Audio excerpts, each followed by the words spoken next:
Dahil sa mga alaalang naglaho, manunumbalik ang dating pagkakakilanlan na magdudulot ng panganib sa buhay ng binatang si Franco. Isang matinding pagsubok ang muli niyang haharapin. Pagsubok na talaga namang magpapabago ng kanyang buhay. Magandang buhay sa lahat ng ating listeners. Ating sundan ang kwento ng dalawang taong nagkaroon ng kakaibang samahan ng dahil sa parehong interes. At yun ay ang kalabanin ang mga nilalang na kung tawagin ay motog. Dalawa laban sa marami. Ano kaya ang kanilang magagawa? Ano kaya ang magiging kapalaran ng ating mga bida gayong ang mga nilalang na kanilang makakaharap ay maraming dekada ng hindi natutugis at nalalagas? Ang kanilang kwento at ang mga kapanapanabik na eksena ay ating sundan. Dito lang yan sa nag-iisang tambayan ng lahat. Pero bago natin simulan ang ating kwentuhan, maaari mo bang pindutin ang bell icon para mas madali kang ma-notify sa mga paparating naming upload? Kung bago ka naman sa aming channel, mag-subscribe ka na at mag-iwan na rin ng like at comment sakaling magustuhan mo ang upload namin ngayong araw. Ang inyong munting suporta po ay malaki na ang maitutulong para maipagpatuloy namin ang paghahatid ng magagandang kwento. Maraming salamat po muli. Ito po ang aming kwento. Franco! Ay, ano ba naman mama? Nagpapahinga yung tao rito eh. Ano ba ginagawa mo? Nakalimutan mo na ba kung anong araw ngayon? Sabado ma, Sabado. Bakit ba pati na lang araw sa akin yung pa tinatanong? Ay naku, siraulo ka talaga kahit kailan. Ito ang araw na pupunta ka sa bahay nila Don Adolfo para kitain ang mapapangasawa mo. Ano? Abay, anong ano? Tumayo ka na dyan at kumilos ka na! Bilis! Ang kulit nyo talaga mama. Di ba sinabi ko naman sa inyo, hindi pa ako handang mag-asawa? Tsaka pwede ba? Ayoko nga ginagamit nyo ako para lang lalong lumakas yung mga negosyo nyo. Alam ko naman na kaya nyo lang ako gustong ipakasal sa kanya dahil sa negosyo lang eh.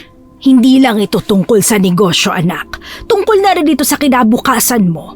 Kasi kapag ako nawala na, wala na rin mangyayari sa buhay mo kung mag-isa ka lang.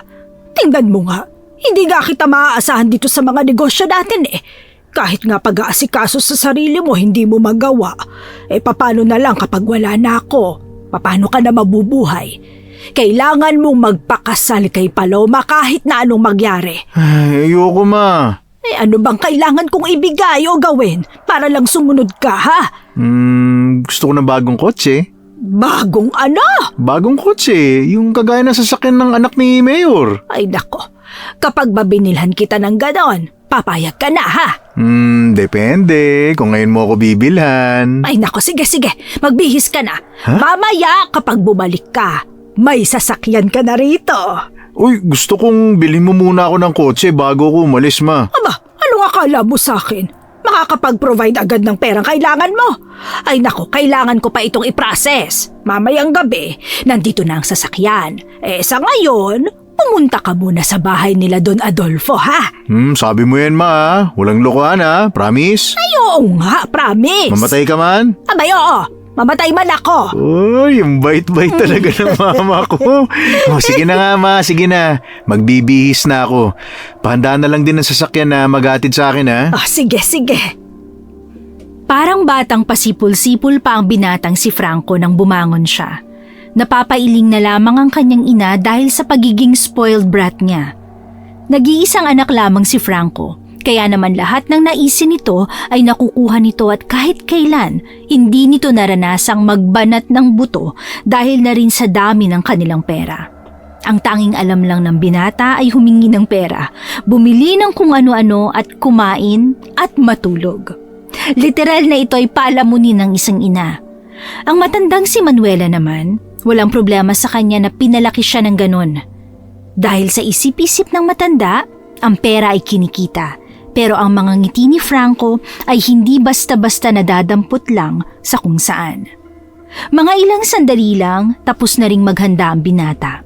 Nakaabang na sa kanilang malawak na bakuran ang itim na sasakyan. Sinalubong siya ng driver na si Anjo. Seryoso lang ang mukha nito gaya ng palagi nitong pinapakitang ekspresyon. Oh, Seryoso ko na naman, Anjo. Ngiti-ngiti rin. Nakakapangit kapag hindi ka ngumingiti. Walang dahilan parang umiti, sir. Ay, oo nga pala. Wala ka nga pang syota. Ay, sir, kailangan na po nating umalis. Sumakay na kayo. O, tara na, let's go. Maingat na nagmaneobra ang binatang si Anjo. Nang nasa biyahe na, binasag ni Franco ang katahimikan. Napabuntong hininga na lamang ang driver na si Anjo. Alam kasi nito na magdadaldal na naman ng kung ano-ano si Franco. You know what, Anjo? Naniwala si Mama na magpapakasal ako dun sa sinasabi niya. Gusto ko lang naman magkaroon ng bagong sasakyan, no? Huh? Niloko mo si Doña Manuela para sa sasakyan, sir? Oo, bakit? Hindi ba pwede, ha? Tinatanong mo talaga yan, sir? Oo naman. Masama ba magtanong? Oo, sir. Lalo na kapag masama yung ginagawa mo. Hindi naman masama yun, Anjo. Ikaw talaga. Pera naman ang nanay ko yung ginagamit ko eh. Hindi naman pera ng iba eh. Ay, nako, sir. Sabi niyo eh. Sige. Nanahimik na rin ang dalawa sa mga sumunod na sandali.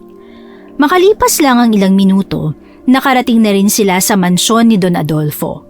Sinalubong agad sila ng mga tauhan ng matandang lalaki. Pangiti-ngiti pa si Franco sa mga yon na para bang kaibigan niya lang ang mga ito. Sir. Ayos ka daw ha, umayos ka daw.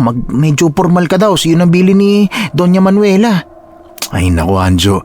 Kalma ka lang. Kabado ka naman masyado eh. Kaunting lakad pa, nakapasok na rin sila ng mansyon. Dinala sila ng tauhan ni Don Adolfo sa isang malaking silid. Naabutan nito ang matandang lalaki na naghihintay na sa sofa habang nagbabasa ng dyaryo. Magandang araw po sa inyo, Don Adolfo. Magandang araw din sa iyo, Franco. Maupo ka at simulan na natin ang ating pag-uusapan. Don Adolfo, ano po bang mga dapat kong malaman? Alam mo ba kung bakit ka narito? Dahil sa kasal? Seryoso ka ba talaga sa kasal na ito, ha, Franco? Oo naman po. Bakit naman po hindi? Siguraduhin mo lang, Franco. Ayoko nang nagsasayang ng oras. Kapag nalaman kong naglalaro ka lang, baka hindi mo magustuhan ang gawin ko sa'yo. Ano ba naman ho kayo, Don Adolfo? Hindi naman ako pupunta rito kung hindi ako seryoso, hindi ho ba? Sinabi sa akin ng mama mo na noong nakaraan ay ayaw mong matuloy ang kasal na ito. Ngayon, nagbago na ba ang isip mo? Ha? Naisip ko lang kasi na baka humina na ang mga negosyo namin sa oras na hindi na kayanin ni Mama. Kaya pumayag na rin ho ako sa kasal namin para naman matulungan ninyo kami. At matulungan din namin kayo. Kasi alam ko din naman na kailangan nyo rin ho kami, Don Adolfo. Sandaling natahimik ang Don. Si Anjo naman ay sumisenya sa kanya at sinasabing magtinu siya. Pero masyadong mahina ang ulo ng binatang si Franco kaya hindi niya yun maintindihan. Gusto ko lang linawin sa'yo, Franco. Kapag naikasal na kayo, dito kayo sa mansyon titira. Kasama sa kasunduan namin ng mama mo ang bagay na yon. Parte ng kultura namin na ang babae ay mananatili sa poder ng kanyang pamilya at isasama niya ang kanyang asawa. Wala naman ho problema sa akin yun, Don Adolfo. Maganda naman ho itong mansyon nyo eh. Pero nasaan ho ba yung anak ninyo? Gusto ko sana siyang makita. Siyempre, gusto kong makasiguro na hindi ako talo. Alam nyo naman kung gaano ako kagwapo, hindi ho ba? At isa sa mga ayaw ko ay yung mahangin. Naintindihan mo, ha? Nagbibiro lang naman ho ako. Oo, naintindihan ko ho. Inutusan ni Don Adolfo ang isang kasambahay na tawagin ng dalaga. Mga ilang sandali lang, nakita na lamang nila ang isang babae na bumababa na ng hagdanan. Tila nagliliwanag ang kagandahan nito. At ang ngiti ng dalaga ay talaga namang nakakapukaw ng atensyon ng lahat. Si Franco na nagsasabing ayaw niya munang magpakasal, Tila nagbago ang kanyang pananaw. Sobrang ganda ng babaeng nasa harapan niya. Malaanghel ang kagandahan nito. Franco, ito si Paloma, ang nag-iisang babae sa mga anak ko. Kinagagala kong makilala ka, Franco. Ikinagagala ko ring makilala ka, Paloma. Nagkausap na kami ni Doña Manuela. Nasabi na rin niya sa akin ang mga kondisyon ng pamilya mo. Kaya naman, maya-maya lang, ipapabasa ko rin sa iyo ang mga kondisyon namin. Naku, Paloma. Hindi na kailangan. Ano? Don Adolfo, kailan ho ang kasal? Wala pang eksaktong petsa. Inaayos pa natin ang mga kasunduan. Saka na ho ang mga kasunduan. Ikasal nyo na ho kami agad. Anong pinagsasasabi mo? Nakangiti ng malapad si Franco kay Paloma. Kakaiba ang tama ng dalaga sa kanya. Kung nakaraan ay ayaw na ayaw niyang makasal sa babaeng hindi naman niya kilala, ngayon ay wala na siyang pakialam kung ano ang pagkatao ng dalaga. Ang tanging mahalaga sa kanya sa mga oras na ito ay masigurong kanya na si Paloma. Ganun kalakas ang tama ni Paloma sa kanya. Franco, kailangan pa nating asikasuhin ng mga maraming bagay at kailangan nating sundin ang proseso ng kasal dahil yun ang nakasaad sa aming kultura. Ganun ba? Sige, sundin natin. Pero ito lang ang sinisiguro ko sa'yo, Paloma. Hindi ka na makakawala sa akin! Nagulat ang magamang Adolfo at Paloma sa biglang pagtaas ng tinig ni Franco. Kahit si Anjo sa gilid ay muntik ng atakihin sa puso.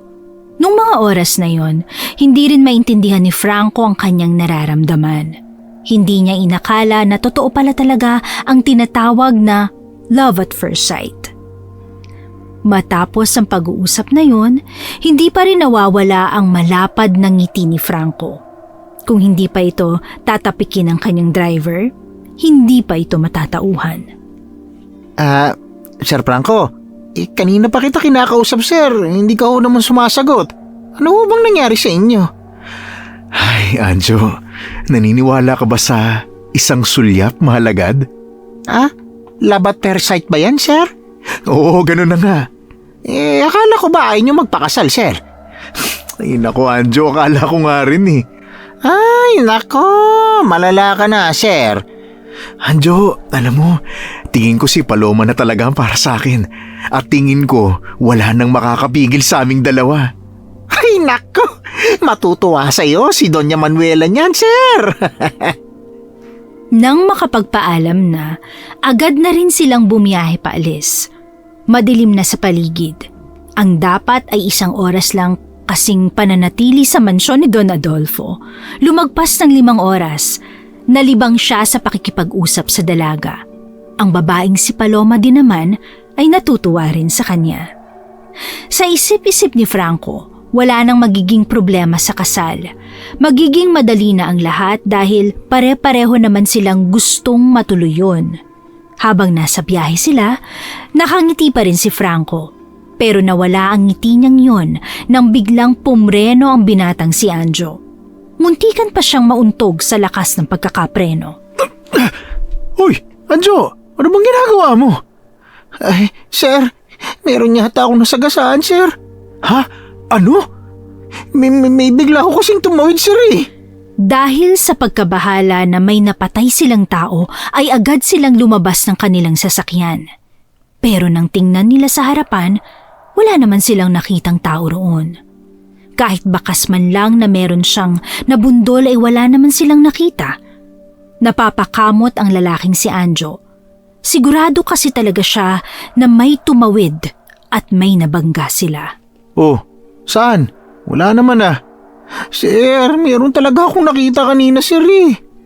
Ay, nako Anjo, ano bang meron? Wala nga oh. Sabog ka yata eh. Sir naman, hindi ako sabog no. Meron talaga yun, promise. Ay, nako, tara na.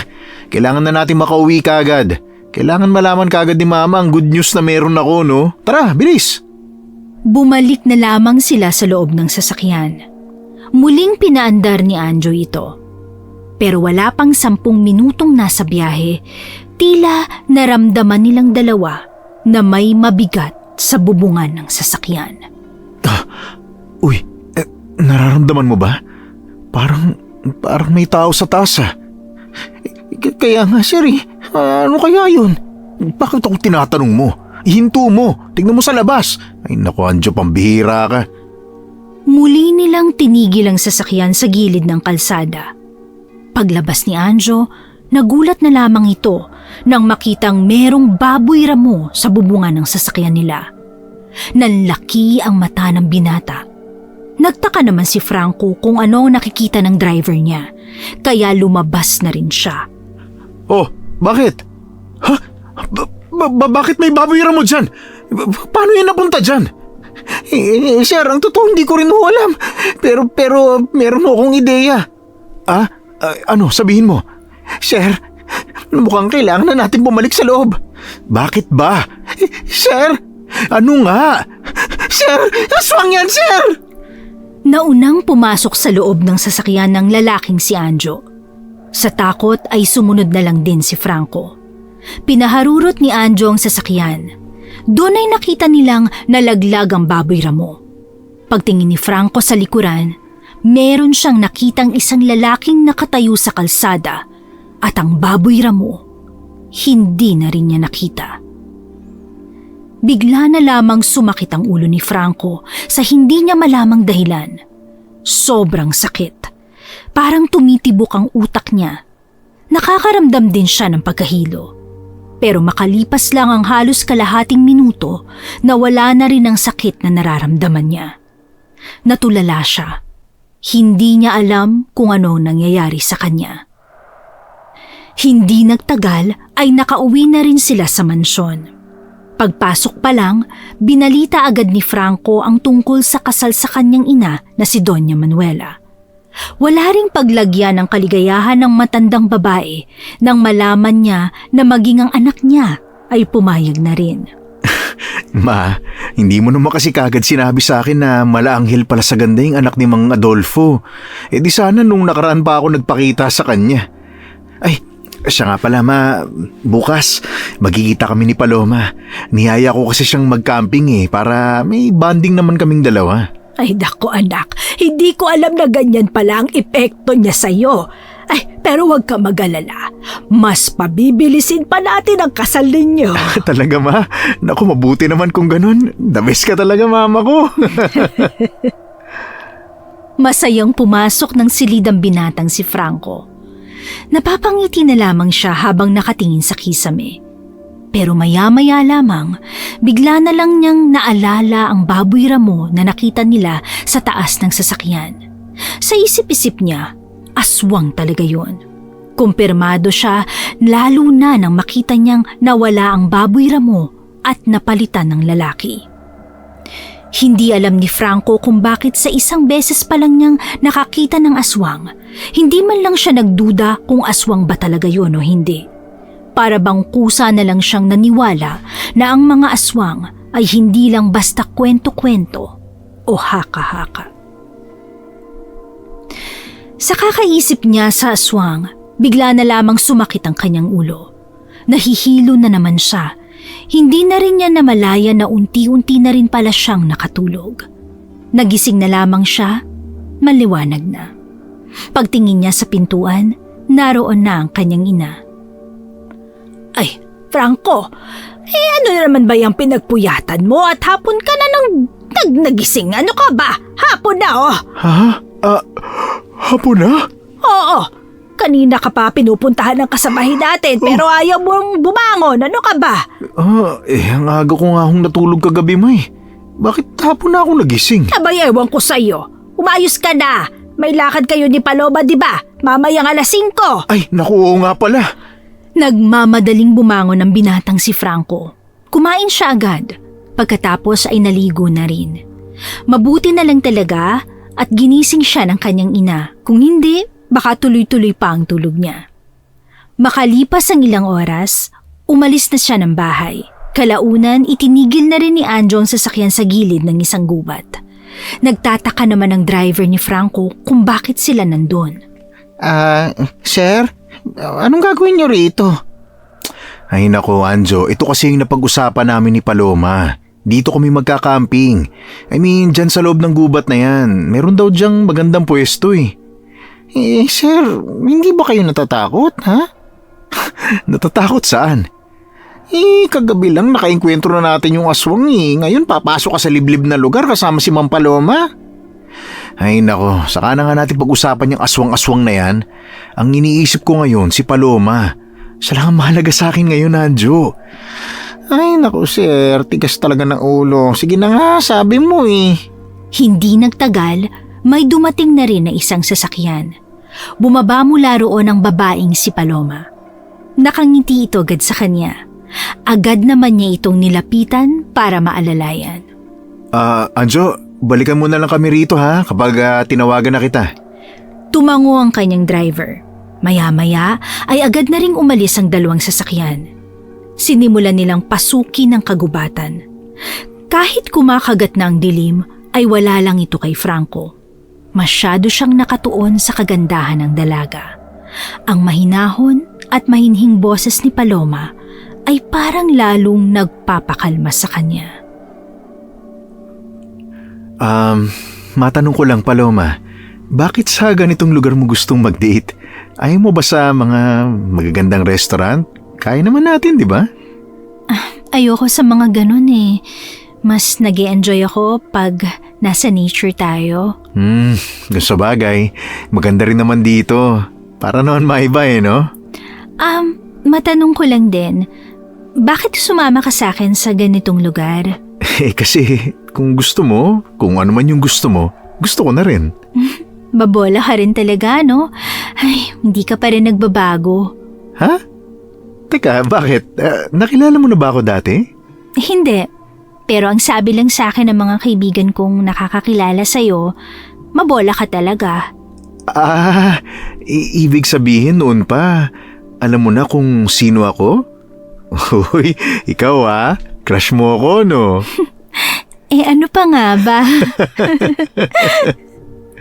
Nagtawanan ng dalawa habang naglalakad sila para maghanap ng lalatagan ng kanilang tent. Hindi na nila napapansin na unti-unti na pala silang napapalayo sa lagusan. Nakarating na sila sa pinakaliblib na lugar ng kagubatan. Pero wala man lang nararamdamang takot si Paloma. Habang si Franco naman, tila ngayon lang na pumapasok sa utak niya na hindi siya komportable sa kanilang kinalalagyan.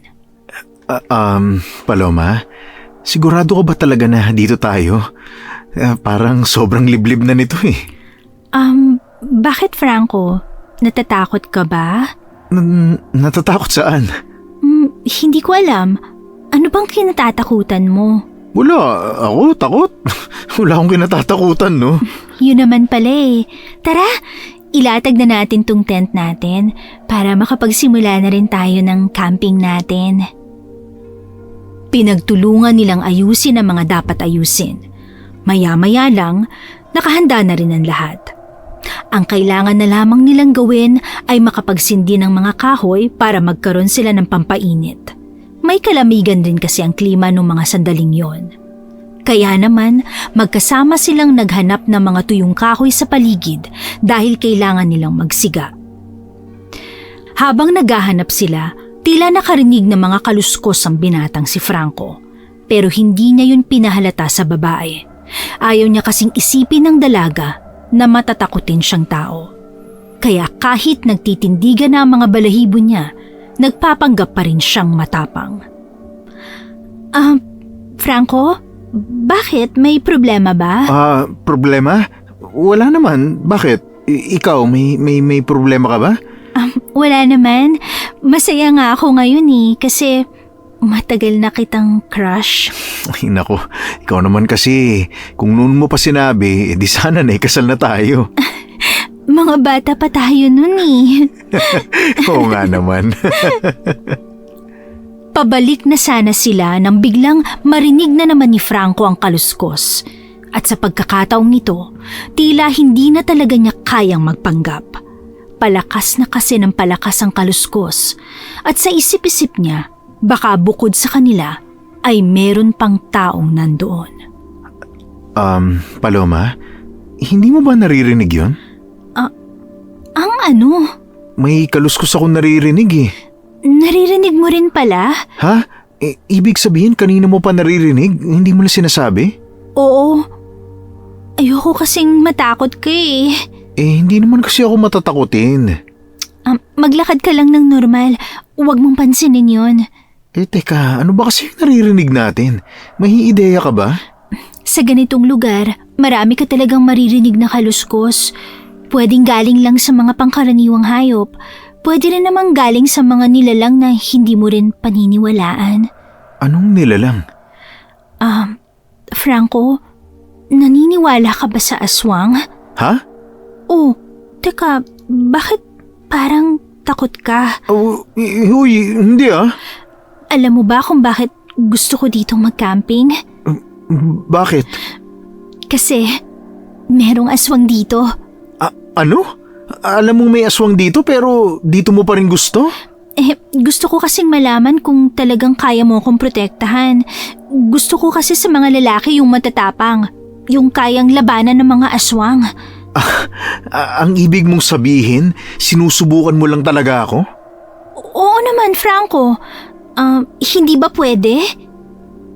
Nakaramdam ng kaunting inis ang lalaking si Franco. Alam naman kasi niya na sa sarili niya ay hindi siya matapang. Pero dahil nga gusto niyang magpa-impress sa dalaga, kahit natatakot ay pinilit pa rin niyang magtapang-tapangan. Ayos lang naman kung yun ang gusto mo eh. Wala namang problema. Alam mo na, gagawin ko ang lahat para maging karapat-dapat. Kasi di ba, yun naman ang tunay na lalaki. Ganun ang tunay na lalaki. Kaya hindi talaga ako nagkamali ng piniling lalaki. Bahagyang kinilig ang lalaking si Franco. Pero hindi pa rin nawawala ang takot niya sa mga sandaling yun. Hindi nagtagal, nakabalik na rin naman sila sa kanilang tent. Sinimulan nila ang pagsisiga. Naglabas na rin sila ng mga pagkain at maiinom. Tuwang-tuwa ang dalagang si Paloma. Matagal na kasing pangarap ng dalaga na magawa ito kasama ang lalaking gusto niya. Ngayong nangyayari na ay hindi niya maipaliwanag ang kanyang saya. Pero iba naman ang nararamdaman ni Franco. Sa halip kasi na maging masaya, ang utak niya ay nasa paligid. Nababahala siya na baka anumang oras ay bigla na lamang may lumabas na aswang. Franco, maraming salamat ah. Salamat saan? Kasi gusto ko na rin makapag-asawa pero wala talaga ako makitang lalaki na kagaya mo. Ay, wala yun Paloma. Masaya naman ako kasi ikaw din ang gusto ko. Noong una nga ayoko bang magpakasal eh. Pero ang totoo nung makita kita, nagbago yung isip ko. Pero hindi ba boring na ganito tayo? Na gusto natin ang isa't isa tapos wala tayong problema sa mga magulang natin? Hindi naman siguro. Bakit? Gusto mo ba na ligawan muna ako? Mas maganda nga sana kung ganun. Pero di bale, kapag natapos na ang kasal, saka akong manliligaw. Nagtawa na ng dalawa. Kapwa makikita sa kanilang mata ang simbolo ng kaligayahan. Pero mga ilang sandali lang, natigil ang kanilang kaligayahan. Nakarinig na sila ng angil ng parang mabangis na hayop. Kasunod nito, tunog naman ng baboy. Kinakabahan na si Franco. Pero ang babaeng si Paloma ay kalmadong-kalmado lang. Ngumunguya pa nga ito na parabang walang nangyayaring kakaiba sa paligid niya. Paloma, hindi mo ba naririnig yung mga yon? Naririnig ko naman. Naririnig mo naman pala eh, pero bakit parang wala kang pakialam? Franco, meron akong pakialam. Hinihintay ko lang silang magpakita. Bakit? Naduduwag ka na ba ha, Franco? Paano mo mapapatunayan ang sarili mo niyan sa akin? Sinusubukan mo pala talaga ako, no? Ay nako, nagkamali ka na sinubukan, Paloma. Hindi ako sumusuko basta-basta. Yan ang gusto ko sa lalaki. Palaban. Mga ilang sandali lang 4 na baboy ramo ang bigla na lamang lumabas sa likod ng magkakaibang puno. Napatayo na si Franco. Humawak na siya ng sanga. Si Paloma naman, sandaling pumasok sa kanilang tent at may kinuha sa bag. Nagulat na lamang si Franco nang makita niya kung ano yon. Teka, nagdala ka talaga niyan? Itak ba yan? O maliit na espada? Franco, ihanda mong sarili mo. Ha? Mapapalaban tayo ngayon. Ano? Pumorma na ang dalaga. Mas lalo namang nawindang si Franco. Hindi niya maintindihan kung bakit ganun na lamang ang katapangan ni Paloma.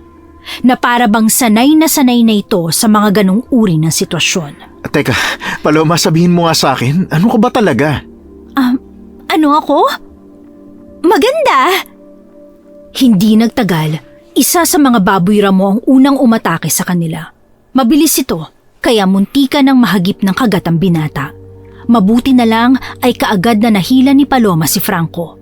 Pagtayo niya, isa na namang baboy ramo ang lumapit sa kanya. Pero sa pagkakataong ito, hindi na siya pumayag na iligtas siya ulit ng babae. Tumayo siya at kinuha niya ang bato sa gilid. Binato niya yon sa isang baboy ramo at dahil sa ginawa niya, napilitan niyong dumistansya. Akala niyo makakaisa kayo sa akin? Hindi! Yan! Ganyan nga, Franco! Huwag kang mag-alala, Paloma. Akong bahala sa'yo. Ngumiti lang ang babae sa kanya.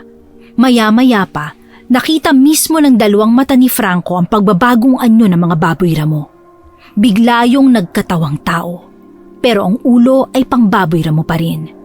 Nadagdagan na naman ng takot si Franco. Hindi niya na alam kung ano ang gagawin niya. Masyado siyang nilalamon ng takot. Pero nang makita niya si Paloma na muling humarap sa mga yon, dito na siya nagkaroon ng konting lakas ng loob. Sa isip niya, hindi pwedeng siya ang iligtas ng babae. Hindi siya dapat ang gagawa nun para kay Paloma. Wala akong pakialam kahit mga aswang kayo! Paglapit ni Franco sa isang aswang, hindi na siya nagdalawang isip. Sinapak niya ang aswang na yon. Tinamaan ito sa panga. Mahilo-hilo at kaagad na bumagsak. Hindi pa nakontento si Franco. Nilapitan niya ang isa pa. Pero bago pa man ito masuntok, dinamba na siya nito at pumaibabaw sa kanya. Hindi naman na nagsayang ng oras si Paloma. Nilapitan niya ang aswang na yon at agad na tinaga. Nang makabangon si Franco ay dali-dali itong nagtungo sa gilid ni Paloma. Ayos ka lang ba, Franco? Ayos lang ako. Ikaw ba? Ayos na ayos ako. Alam mo, kung di na lang isipin kung mandirigma ka talaga. Sige lang, isipin mo. Parang ganun ka rin naman eh. Umatake pa ang dalawang natitirang aswang, pero hindi na nagsayang pa ng oras ang babaeng si Paloma. Pinakita nito ang kahusayan sa paggamit ng sandata. Walang ano-ano, tinamaan niya ang isang aswang at agad na bumulagta. Ang isa naman ay akmang tatakas pa. Pero pinukol ni Paloma ang hawak-hawak niyang patalim. Tinamaan din yon at saka bumagsak sa lupa. Ang galing mo, Paloma! Hindi! Nung hindi, kitang-kita ko kung paano ka makipaglaban, no? Parang ganun, no? Boom! Pak! Boom, boom, boom! Ganun, no? Naku, mahihinang mutog pa ito. Ha? Mahihinang ano? Ang mga mutog, isang uri ng aswang na may kakayahang mag-anyong baboy ramo o normal na baboy. Mas may malalakas pa sa kanila. Kaya hindi ko masasabing magaling ako o tayo. At teka lang, Paloma, ha? Ano ka ba talaga? Maniniwala ka ba kapag sinabi ko sa'yo kung ano ko? Hindi ba magbabago ang tingin mo kapag nalaman mo kung anong ginagawa ko? Kaya nga sabihin mo para malaman natin kung anong magiging reaksyon ko. Ano ka ba? Sige na, sabihin mo na. Franco, isa akong manunugis. Manunugis? Ng aswang? Oo, ito ang ginagawa ko. 4 na taon na. Teka, alam ba yan ni Don Adolfo? Hindi. Kaya nga, hindi mo dapat sabihin sa kanya. Anong hindi dapat sabihin? Napakadelikado ng ganito. At saka, bakit ka ba pumasok sa ganitong gawain? Ang ganda-ganda mo, oh. Dapat sa'yo nasa bahay lang tapos iniingatan. Pero ikaw naman tong makulit na kumakalaban sa mga mababangis na nilalang na to. Inatake ng mga aswang ang isang kainan sa taas ng bundok nung high school pa lang ako. At isa sa mga nasa kainan na yon ay ang mama ko. Isa siya sa mga namatay. Dahil doon sinabi ko sa sarili ko na balang araw, papatayin ko ang mga aswang. Kaya nang magkaroon ako ng pagkakataon na makasali, sumali ako. Hindi ko sinasabi ito kay Papa kasi hanggang ngayon hindi siya naniniwala na aswang ang pumaslang kina Mama. Franco, nasa iyo kung sasabihin mo to kay Papa.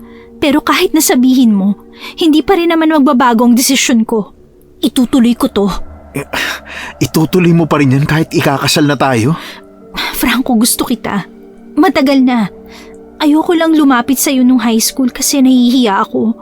Kaya ngayong nandito ka, sasabihin ko sa iyo na talagang gusto kita. At nang malaman kong ikakasal tayo, hindi ako nagdalawang isip na pumayag.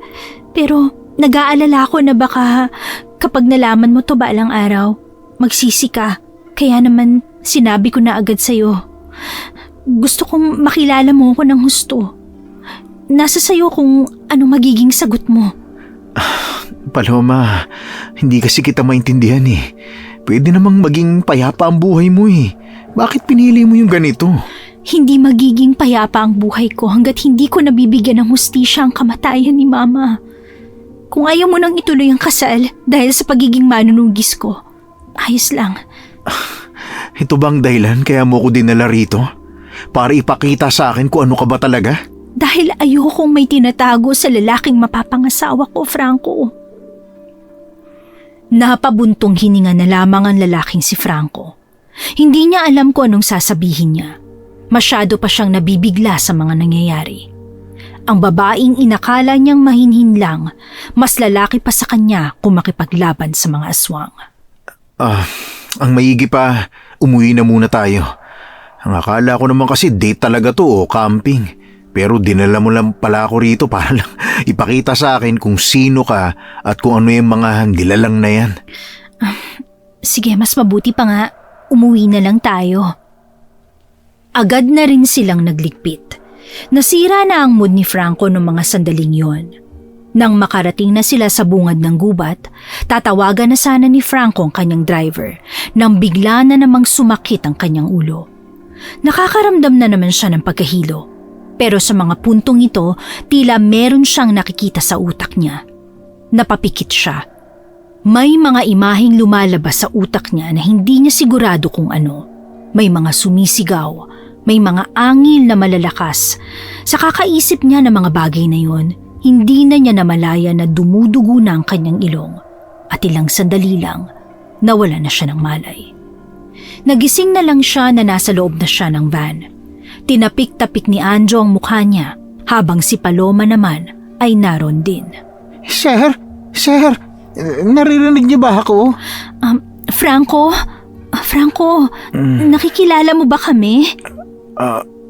Anong nangyari sa akin? Nawalan ka ng malay kanina. Dumugo rin ang ilong mo. Ano bang nararamdaman mo, ha? Sobrang sakit ng ulo ko. Nahilo ako. Sir, madalas ka kasing nagpupuyat nung nakaraan, sir eh. Baka kailangan mo lang talaga magpahinga. Siguro nga, Anjo. Tama ka. O siya, sige na. Pandarin mo na to sa sasakyan. Oo, sir. Sige ho. Paloma, bakit nandiyan ka sa labas? Hindi ka ba sasabay sa amin? Hihintayin ko na lang ang driver ko. Naku, hindi na. Sumabay ka na sa amin.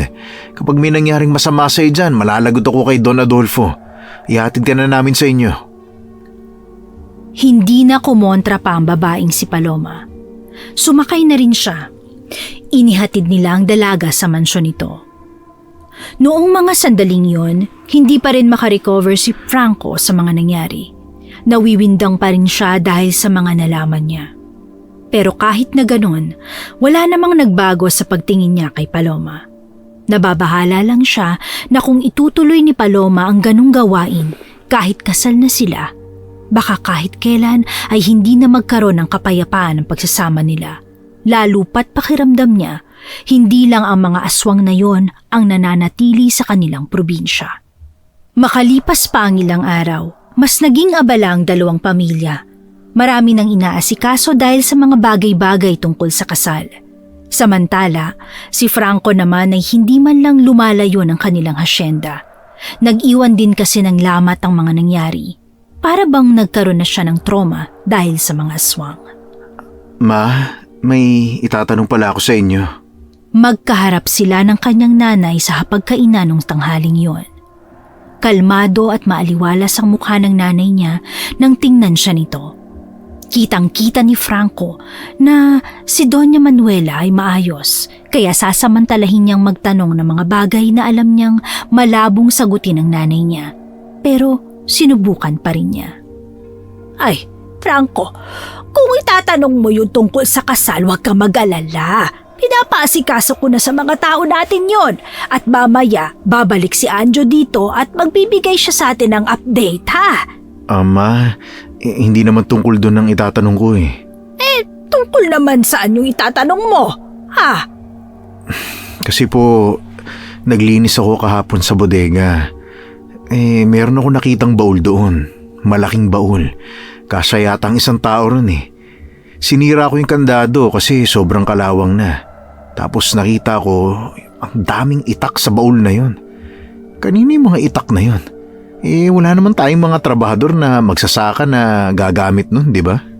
Natigilan ng matandang babae sa nginunguya nito. Napansin din naman ni Franco na para bang kinabigla yun ang kanyang ina. Oh, bakit po ma? Ay, bakit ka ba nagsasayang ng oras sa mga walang kwentang bagay, anak? Ang isipin mo, yung kasal ninyo ni Paloma. Hindi naman mawawala sa isip ko yun, ma. Pero huwag niyong ibahin yung usapan. Curious lang naman ako eh. Bakit ba ang daming itak doon? Wala namang gumagamit nun. Ay, anak, yung mga itak na yon ay dating kagabitan ng mga tauhan natin sa tubuhan. Nung magsarado na ang tubuhan, iniwan ang mga itak dito sa atin sa pagbabaka sakaling magamit ulit kapag natuloy naman ang sakahan sa kabilang nayon. Pero hindi rin naman natuloy, kaya yan, natenga dyan ang mga itak na yon. Masaya ka na ba at nalaman mo na yon, ha? Nagtatanong lang naman ako, ma. Bakit parang iritado ko ngayon, ha? Ay nako, pasensya ka na, anak. Pagod lang kasi ako sa trabaho eh. Napailing na lamang si Franco. Kahit na sinagot naman ng kanyang ina ang tanong niya, tila may nararamdaman siya na hindi tama. Parang hindi pa rin siya kumbinsido sa isip niya. Kung talagang gamit yun ng mga tauhan nila noon, bakit may mga kasamang palaso sa ilalim ng mga itak? Ilang araw niyang inisip ang bagay na yon. Naghalughog na rin siya sa bodega nila. Pero wala na siyang nakitang kahit na anong mag-uugnay sa mga itak na natagpuan niya. Isang hapon, habang nagpapapawi si Franco sa kanilang bakuran, dumating si Anjo. Tinawag niya ito at tinanong. Hoy, Anjo. Naniniwala ka ba sa mga manunugis? Ha? Sir? Manunugis ng ano? Ng mga yung ano? Sir, marami yung manunugis. May manunugis ng mga rebelde, manunugis ng ahas, manunugis ng magnanakaw, at kung ano-ano pa. Manunugis ng aswang, Anjo. Ng aswang. Ha? Ng aswang? Bakit nyo naman natanong, sir? Wala. May nabasa lang kasi ako eh. May mga manunugis daw na tumatalo at pumapatay sa mga aswang. Natawa nga ako eh. Totoo ba yun? Maniniwala ka ba kapag sinabi ko sa'yo na yung kapatid ng lolo ko dating manunugis? Kapatid ng lolo mo? Di lolo mo na rin. Oo sir, dati siyang manunugis dito sa probinsya natin. Yun ang sabi sa akin ng nanay ko, ha? Pati ng iba na rin naming mga kamag-anak, sir. Ano ba kadalasang ginagamit ng mga manunugis kapag nakikipaglaban sila sa mga aswang? Sa mga narinig ko sa mga tsuhin ko, gumagamit sila ng mga itak, pana, punyal, o kaya naman mga espada. Ang sabi nila, kapag espada na raw ang gamit ng isang manunugis, ibig sabihin, mataas na yung posisyon niya. Pwedeng pinuno na siya ng isang hanay o kaya naman meron na siyang napatunayan.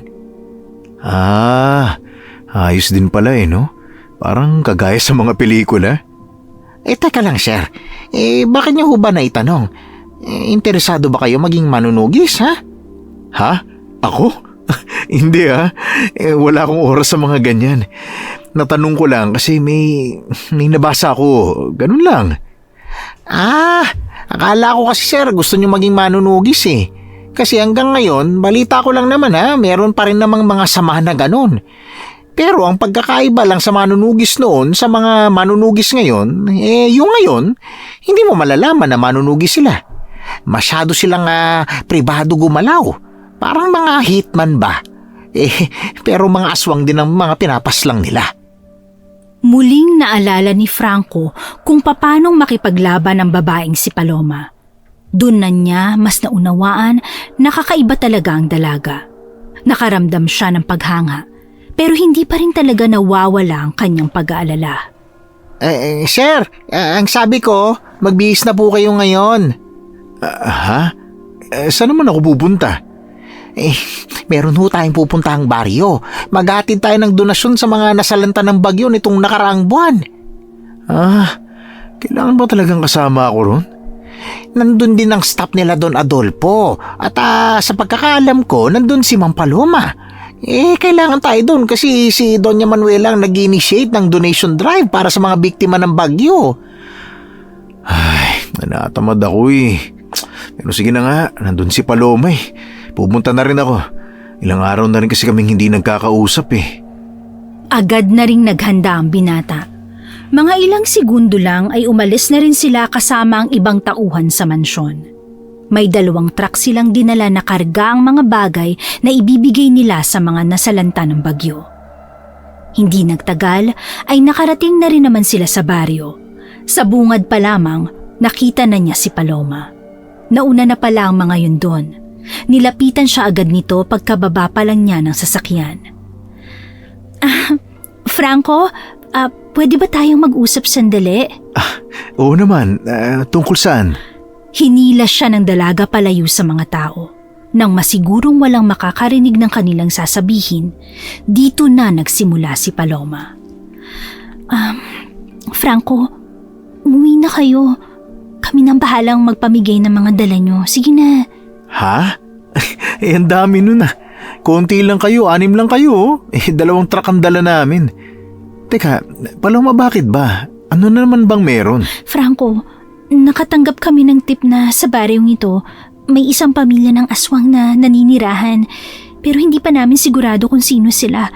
Kaya mas mainam na umalis na muna kayo kasi baka madamay kayo Kami nang bahala dito, ha? Kayo nang bahala? Yung mga kasamaan mo, kakalabanin niyo yung aswang? Lahat ng sinama ko rito, kagaya ko, manunugis din. Hindi ito alam ni Papa. Huwag ka na sana maingay, ha? Isinama ko sila para masigurong walang taong masasaktan kung sakaling may gawing masama ang mga aswang. Kung ganon, magpapaiwan ako. Sila lang ang papauwiin ko. Sumama ka na lang sa kanila, Franco. Sige na.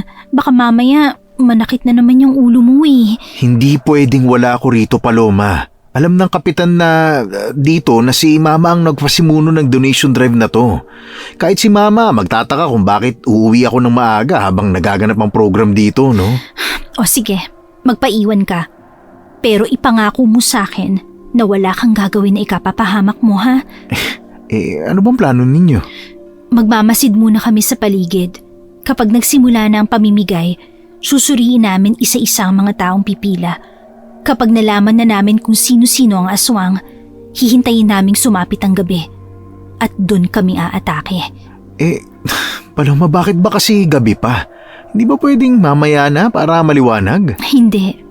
Baka may makaalam kung ano kami. Napahilamos na lamang sa sariling mukha ang binatang si Franco. Nasa-stress na naman siya sa mga nangyayari. Parang kahit saan siya magpunta, palagi na lang may bulilyaso. Pero sinunod pa rin niya ang sinasabi ni Paloma. Pinababa na lang muna niya ang lahat ng mga ipapamahagi nila. Pagkatapos, inutusan na rin niyang umuwi sila ni Anjo. Mga bandang hapon, nagsimula na ang kanilang pamimigay. Masaya ang mga residente pero hindi magawang makisabay ni Franco sa kaligayahan ng mga yon. Kada tao kasing makakaharap niya, tinitingnan niya na maigi. Kada tao, pinaghihinalaan niya na baka aswang. Aray! Napalingon si Franco sa lalaking nakabangga sa kanya. Matangkad ito, maputi, at may kalakihan ng katawan. Kung makatingin to sa kanya ay parang walang gana, walang emosyon. Tingin-tingin ka naman sa dinadaanan mo, pare. Nakita mo nang may bitbit yung tao eh. Hindi ka rin naman tumitingin sa dinadaanan mo Kaya mo ako nabangga. Nakatingin ako, pero wala na akong chance sa makailag kasi bukod sa mabilis ka, meron akong bitbit. Nakita mo naman eh. Ganun ba? Hoy, teka nga. Hindi ka man lang hingi ng pasensya? Para saan? Ay, pambihira. Walang modo. Tumingin sa kanya ang lalaki ng masama. Para siyang tutunawin nito sa tingin. Si Franco naman, hindi pa rin nakatunog. Sa halip na maglakad na lang paalis, mas lalo niyang inangasan ng lalaki. Ikaw pang galit ngayon, pre? Magkaroon ka naman ng manners, pwede ba? Nandito kami para tumulong sa inyo. Pero ganyan ka naman makatingin sa akin. Parang kang papatay ng tao Oo, ikaw nga. Ikaw yung sinasabi nila. Ano? Hindi malaman ni Franco kung bakit gano'n na lamang magpakita ng ngiti ang lalaking yon. Nakakaloko at parang may iba itong kahulugan. Hindi na nagsalita pa ang lalaki. Tinalikuran na siya nito at naglakad na rin palayo. Naiwang napanganga na lamang si Franco. Hindi niya inakala na wala talagang balak na humingi ng pasensya ang lalaking bumangga sa kanya. Napailing na lang siya nang bumalik na siya sa mga kasama niya. Inabot sila ng dilim sa kanilang ginagawa. May mga ginawa rin kasi silang mga program para sa mga bata at matatanda. Mga bandang 8:00 na ng gabi nang matapos ang pamamahagi nila ng mga kagamitan. Pero nung mga sandaling yon, nanatili pa rin sila sa baryo. Sinasadya nilang hindi agad maglikpit dahil ang iba sa mga kasamahan nila ay nag-iimbestiga na sa baryong iyon. Franco, saan ka ba galing? Kanina pa kita hinahanap eh. Nako, kinailangan ko kasing magbanyo eh. Buti na lang may nagpagamit ng banyo nila. Huwag kang lalayo ha. Dito ka lang sa tabi ko. Teka, ano bang balita, Paloma? Nasaan na ba yung iba mong mga kasama?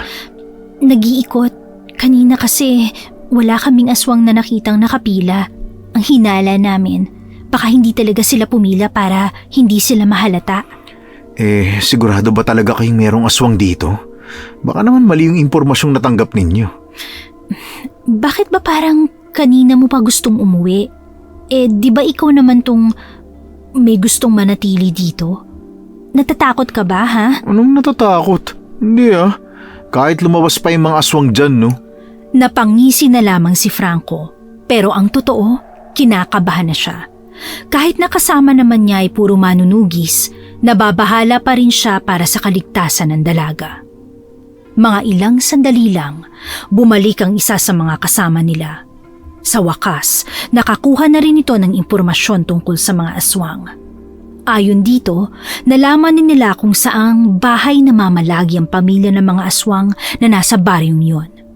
Dahil dito, kinuha na nila ang kanilang mga sandata. Sasama ako. Wag na, Franco. Delikado. Ay, anong gagawin ko dito? Mag-design. Kailangan mong bantayan ang sasakyan natin. Baka butasin nila ang gulong eh. Hindi tayo makakaalis agad kapag kailangan na natin. Tingin mo ba talaga mapipigilan ko yung bubutas ng gulong kung aswang siya, ha? Ito. Gamitin mo tong punyal na to. Mabisang pangontra yan sa mga motog. Pagkaabot sa kanya ng punyal, ay agad-agad na tumakbo si Paloma paalis. Wala nang nagawa si Franco kundi ang manatili na lamang sa kinalalagyan niya. Patingin-tingin siya sa paligid. Kinakabahan siya, lalo na't alam niya sa sarili niyang wala siyang kayang gawin pagdating sa mga aswang. Ay, pambihira talaga yung babaeng to. Paano na lang kapag naikasal na kami? Baka sa kalagitnaan ng yugyugan namin, bigla na lang siyang umalis kasi may aswang. O baka sa gitna ng seremonya ng kasal, bigla siyang tatakbo kasi may nararamdaman siyang kaluskos. Ay, Diyos ko, nakakabuang to Nakakabuang talaga yan, lalo na kapag wala kang alam sa nangyayari. Napalingon si Franco sa dulo ng truck. Nakita niya roon ang lalaking nakabangga sa kanya. Nagkasalubong agad ang kilay ni Franco. Nabuhay na naman ang inis niya sa lalaking yon. Kung kaya niya nga lang sapakin ng lalaking yon, ginawa na niya. Kaso hindi.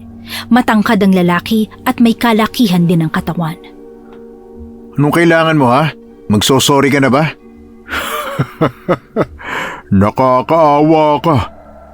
Nakakaawang pinagsasasabi mo ha? Wala kang kaalam-alam kung sino ka. Pwede ba?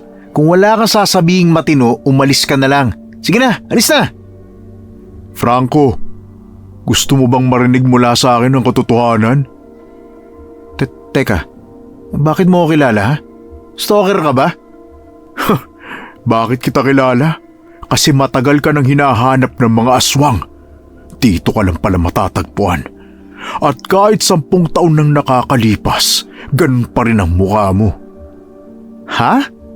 Pinaghahanap ng aswang? Ano ako, buntis ha? Nakakaawa ka.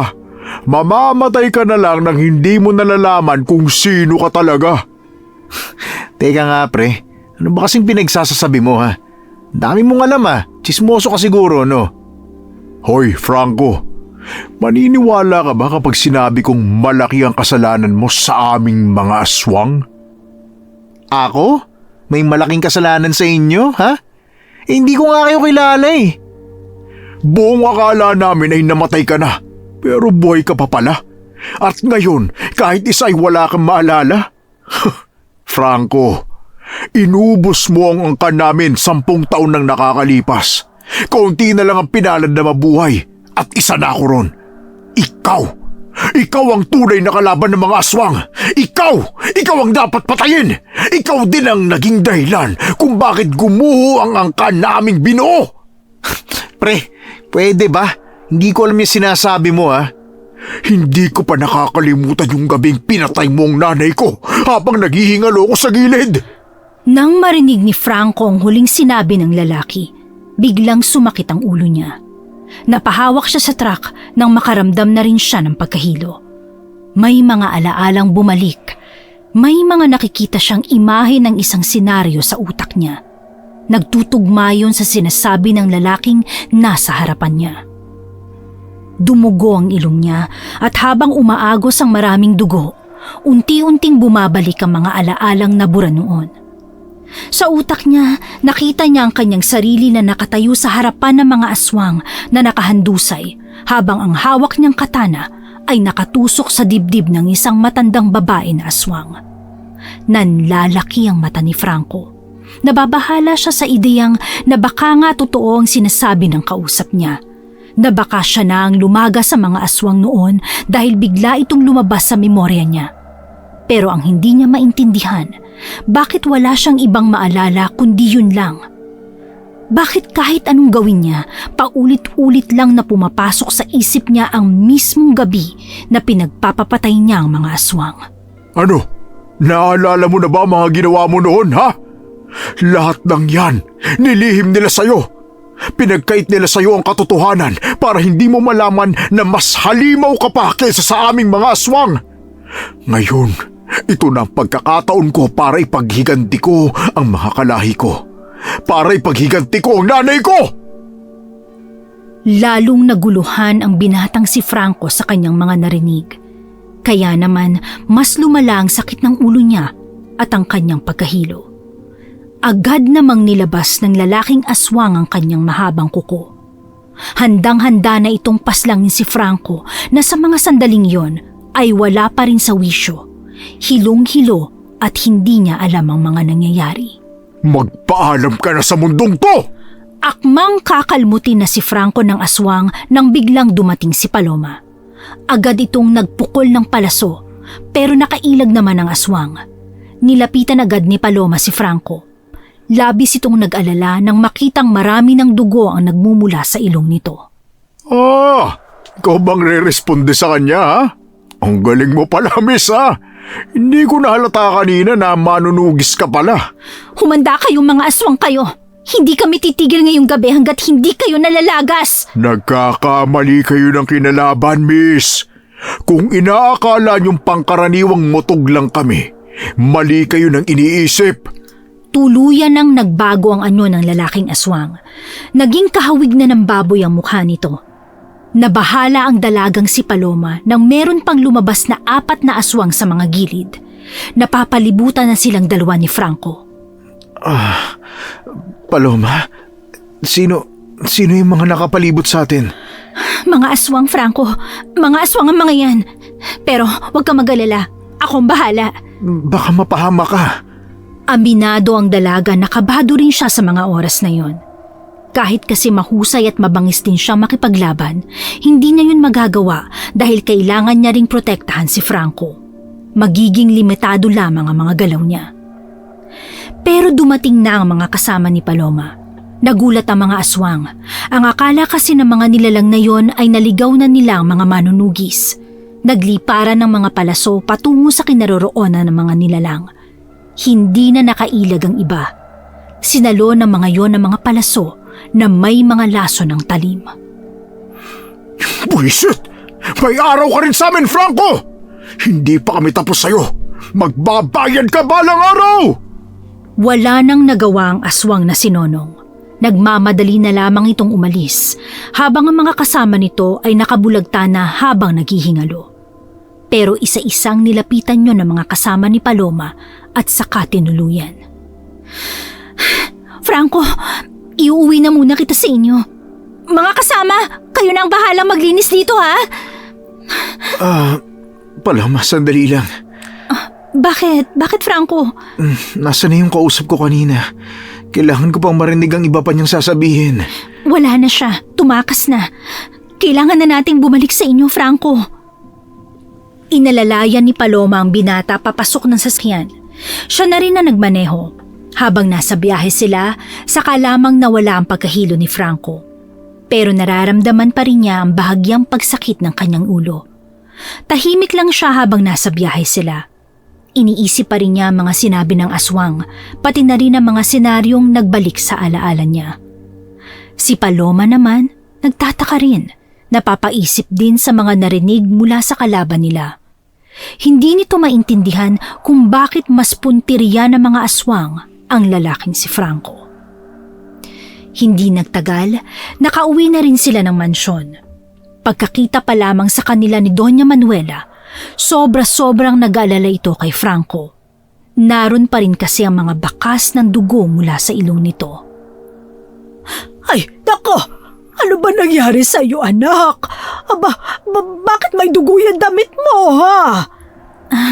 Kanina po habang nagsasagawa kami ng donation, dumugo po ang ilong niya. Baka siguro dahil sa init yon. Ma, sabihin mo sa akin ang totoo. Anong nangyari sa akin 10 taon nang nakakalipas? Anak, ano ba yung sinasabi mo? Magsabi kayo ng totoo, Ma. Sino ba talaga ako? Natameme ang matandang si Manuela. Hindi nito inasahan na magtataas ng boses ang kanyang anak.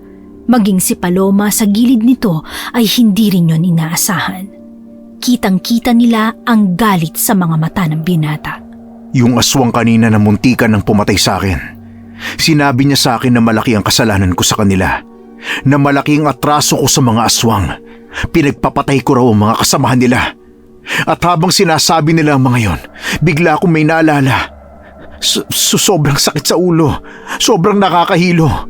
Nakita ko mga senaryo sa utak ko na nasa gitna ako ng mga aswang na nakahandusay. Meron akong pinatay na matandang babaeng aswang. Ma, sabihin mo ano ba yung mga nakikita ko? Ano yung mga naalala ko? Ano yung parte ng buhay ko na hindi ko maalala? Anak, Sabihin mo sa akin, Ma. Anong ginawa ko nung 16 anyos pa lang ako? Napabuntong hininga na lang ang matandang babae. Naupo ito sa sofa. Bakas sa mukha nito ang labis na pag-aalala. Tila gumuho ang mundo nito dahil sa mga sandaling yon. Kailangan nang malaman ng binata ang tunay nitong pagkatao. anak, ikaw ang kinikilalang pinakabata at pinakamabangis na manunugi 10 taon na ang nakakalipas. Ikaw ang nagmana ng posisyon ng lolo at tatay mo. Bata ka pa lang, ikaw na talaga ang nakikita nilang susunod sa kanilang yapak. 7 taon ka pa lang kasi noon. Kabisado mo na lahat ng uri ng aswang. Marunong ka na ring humawak ng punyal. Basta, hindi ikaw ang normal na bata na ang gusto lang ay maglaro. Ikaw, mas gusto mong makakita ng aswang at makalaban. Pagtuntong mo ng 15 anyos, lihim mo nang ginagawa ang pagtugis sa mga aswang. Hindi namin alam na nag-iensayo ka mag-isa. Mas pinili mo yun kesa sa pag-aaral mo.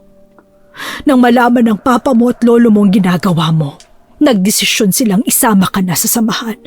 At magmula noon, mas lalo kang naging mabangis.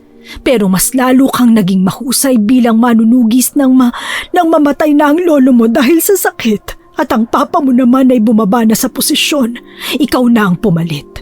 Sa murang edad, namahala ka ng isang samahan. Walang araw na hindi ka nag-uwi ng ulo ng aswang sa bahay natin. Palagi kang may napapatay hanggang isang gabi. Nilusob niyo ang kuta ng mga aswang. Ang angkan na natitira, nilagas niyo sila. Pero may ibang mga nakatakas. Yung gabing napatay mo ang pinuno ng mga aswang, yun din ang gabing nawalan ka ng alaala. Nawalan ako ng alaala? Paano? Anong nangyari sa akin, Ma? Nung inakala mong tapos na ang laban, mag-isa kang naglakad pabalik sa atin. Pero may isa sa mga aswang na bigla kang inatake. Nakailag ka. Nagkabunuan kayong dalawa at sa hindi inaasahan na itulak ka niya sa bangin. Tumama ang ulo mo sa bato. Akala namin noon patay ka na nung abutan ka ng mga tsuhin mo. Pero laking pasasalamat ko nung magkamalay ka. Pero wala ka nang maalala. Ang tanging naaalala mo lang ay ako. Kahit ang mga tsuhin mo na nagligtas sa'yo, hindi mo na nakilala. Kung yun ang mga ginawa ko rito, bakit ni isa sa mga tao rito wala man lang nagsabi ng tungkol doon? Bakit kung ituring nila ako isa lang akong anak na walang kwenta? Anak, hindi tayo dito nakatira noon. Sa malayong lugar tayo nakatira. Lumipat tayo rito na magkamalay ka matapos ang pagkabagok mo. Kasi gusto kong ilayo ka na sa mapanganib na gawain mo. Nilihim ko ang lahat kasi natatakot ako na baka mawala ka pa sa amin. At napagdesisyon na namin ng papa mo na kahit kailan, hindi na namin ipapaalam sa iyo ang pinagmulan mo kasi gusto namin magkaroon ka ng payapang buhay. Hindi na namin pinaalala sa iyo ang nakaraan dahil para sa amin, madilim na parte yun ng buhay mo. Sa kabila kasi ng mga nangyari, naging masayahing tao ka. Ang dating seryoso at mabangis na manunugis, naging isang normal na anak na ang gusto lang ay maibigay ang luho. Pero mas gusto ko ng ganun ka, anak, na isa kang anak na pasaway kaysa isa kang pinuno na araw-araw na lang nasa panganib ang buhay. Ngayon naiintindihan ko na kung bakit palagi akong ginugulo ng mga aswang nitong mga nakaraang araw. Hindi ako makapaniwala na may ganun akong nakaraan, Ma. Ano na pong gagawin ko ngayon? Patawad kung mas pinili kong ilihim ang lahat. Wala akong ibang hangad kundi ang payapang buhay para sa iyo. Pero hindi ko inakala na hanggang dito ay mahahanap ka nila. Anak, pakiusap. Huwag ka nang bumalik sa dati. Ayokong mawala ka sa akin.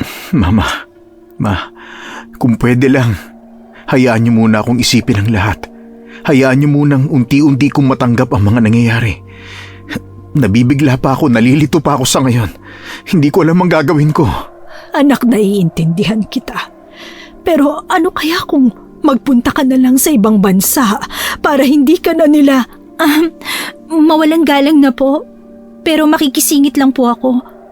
Kahit umalis po si Franco, gaganti pa rin ang mga aswang sa inyo.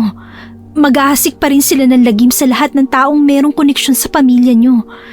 Kaya mas mainam na harapin niya ang naudlot na laban nun. Ito na ang tamang pagkakataon para tapusin niya ang hindi pa natapos dati. Ay naku, teka lang Paloma. Bakit ka nagsasalita ng ganito? May alam ka rin ba sa mga aswang, ha? Yung pong samahan na iniwan ni Franco, kabilang ako dun ngayon. Manunugis din po ako at kumakalaban kami ng mga aswang. Dahil hanggang sa panahong ito, buhay na buhay pa rin sila at mas marami na akong ikukumpara noon. Ay naku, Diyos ko. Alam ba ito ni Don Adolfo? Kahit pumalaman niya, hindi magbabago ang desisyon ko. Lalo na ngayon na nalaman ko kung sino talaga si Franco. Kung sakaling magdesisyon na tapusin na ang nasimulan niya, hindi po ako magdadalawang isip na samahan siya. Ay teka, ano ba kayo? Paano ang kasal ninyong dalawa? Malapit na yon. Ma, ayokong magpakasal kung guguluhin din kami ng mga aswang. Anak! Ma, maraming salamat dahil sinabi mo sa akin ang totoo. Ngayon, mas naiintindihan ko na kung ano ang tunay kong papel sa mundong to. Kailangan kong tuldukan ng isang kwento na nakabitin. At mangyayari lang yon kapag kinalaban ko ang mga dapat kong tapusin. Pero paano kung mapahamak ka na naman, anak? Baka hindi ko kakayanin. Ay, mama ko. Kailangan ninyo magtiwala sa akin, ha? Kung hindi ko to gagawin, maraming mga mahal natin sa buhay ang idadamay nila.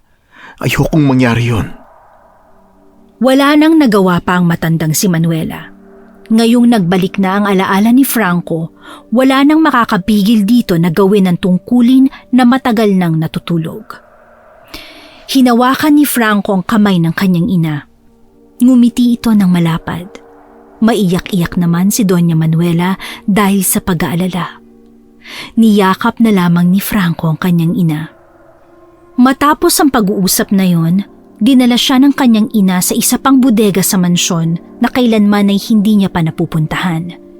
Pagpasok niya, naroon ang mga kagamitan niya, pati ang huling damit na suot niya nung mabagok siya ay naroon din. Pati na rin ang nag-iisa niyang katana. Hindi siya makapaniwala hanggang sa mga sandaling yon. Ma, huwag kang mag-alala. Kahit na naaalala ko na ako sino ako dati, hindi naman mawawala kung sino ako ngayon. Ako pa rin naman yung makulit at pasaway na anak mo. Ako yan, ha? Naku anak, basta ipapangako mo lang sa akin na sa bawat lakad mo, uuwi kang buo at ligtas. Pangako, ma. Tumango ang binatang si Franco. Lumipas ang 2 araw, walang paramdam ang mga aswang. Wala ring makuhang impormasyon ng mga manunugis tungkol sa mga kalaban nila. Kaya naman, sinamantala ni Franco ang pagkakataon para muling linangin ang kanyang kahusayan na napaglipasan na ng panahon.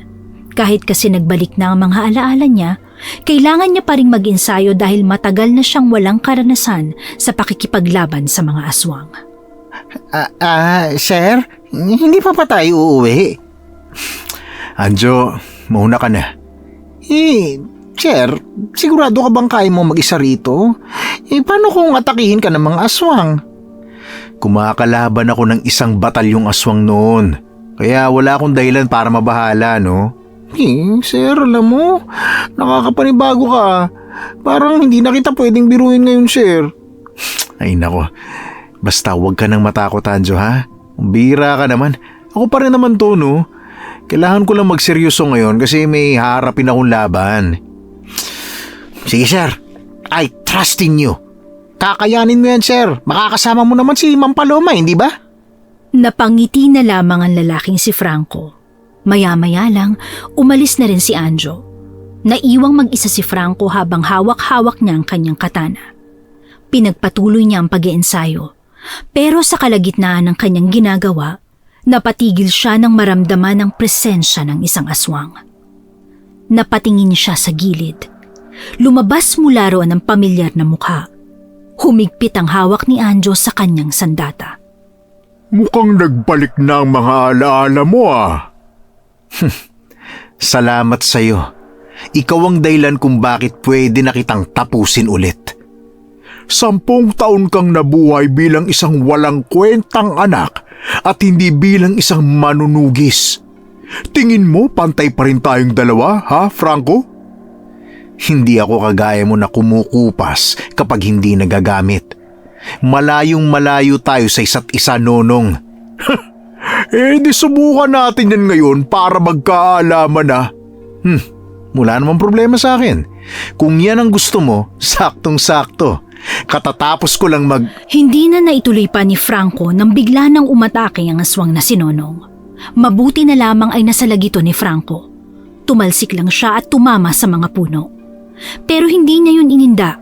Agad siyang tumayo, walang ano-ano, siya naman ang lumapit sa aswang na si Nonong. Hinataw niya ito ng malakas. Mabilis na nakailag ang aswang pero hindi ito tinigilan ni Franco hanggang sa tamaan na nga niya yon sa bandang balikat. Sino ba ang pinuno ng mga aswang ngayon, ha? Bakit ang lalakas ng loob niyong magkalat? Makikilala mo rin siya sa takdang panahon. Huwag kang magmadali sa kamatayan mo. Base sa pananalita mo, pinapahiwatig mong mas malakas siya kumpara sa'yo. Hindi ka mananalo sa kanya. 10 taon ang kakulangan mo kung ikukumpara kay Tansay. Tansay palang pangalan niya, ha? Katunog ng bangkay. Kasi yun ang sasapitin ninyo sa akin. Muling umatake ang binatang si Franco kay Nonong. Makailang ulit niya itong nahagip. Hindi umaatake ang kalaban niya. Umiilag lang ito ng umiilag, bagay na ipinagtataka ni Franco. Nararamdaman niyang may pinaplano itong kakaiba. Kaya naman tumigil siya sa pag-atake. At pagtingin niya sa paligid, nakita niya ang mga aswang na bigla na lamang naglabasan. Hindi niya mabilang kung ilang yon. Sabay-sabay siyang inatake. Wala naman sanang problema sa kanya kahit na gaano pa karami. Pero sumabay pa si Nonong sa mga yon. Oh, ano? Bakit bigla ka na lang nanahimik, ha? Nawala ng angas mo, ha, Franco? Hoy, hindi ako masisindak porket marami kayo. Baka nakakalimutan yung mas marami pa akong pinatay dito na kalahi ninyo. Pagbabayaran mo ang ginawa mo sa kanila, Franco. Magbabayad ka! Muling sumugod ng sabay-sabay ang mga aswang sa kanya. At sa pagkakataong yon ay hindi na niya maiwasan na hindi masugatan. Pero wala lang yun sa kanya. Nagpatuloy siya sa pakikipaglaban. At kahit na pinagtutulungan nito, hindi rin may pagkakaila ang kakaibang husay niya. Kinakaya niyang palagan ang mga yon at kahit konting takot, hindi makikita kay Franco. Malayong malayo ito sa Franco na walang magawa kundi ang kabahan at panghinaan ng loob.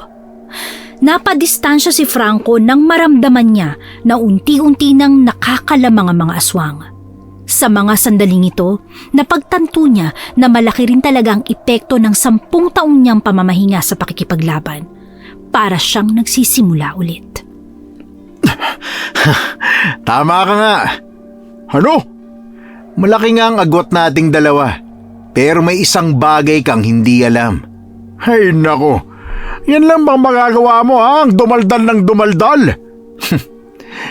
Hoy, Nonong. Ang utak ay nakakalimot, pero ang puso hindi. Dahil hanggang ngayon, nasa puso ko pa rin ang lahat ng mga alaala kung paano ko kayo nilabanan.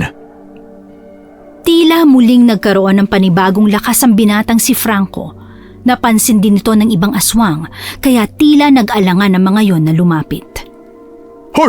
Anong ginagawa nyo? Bakit kayo nakatunga, ha? Kalabanin nyo ang isang yan!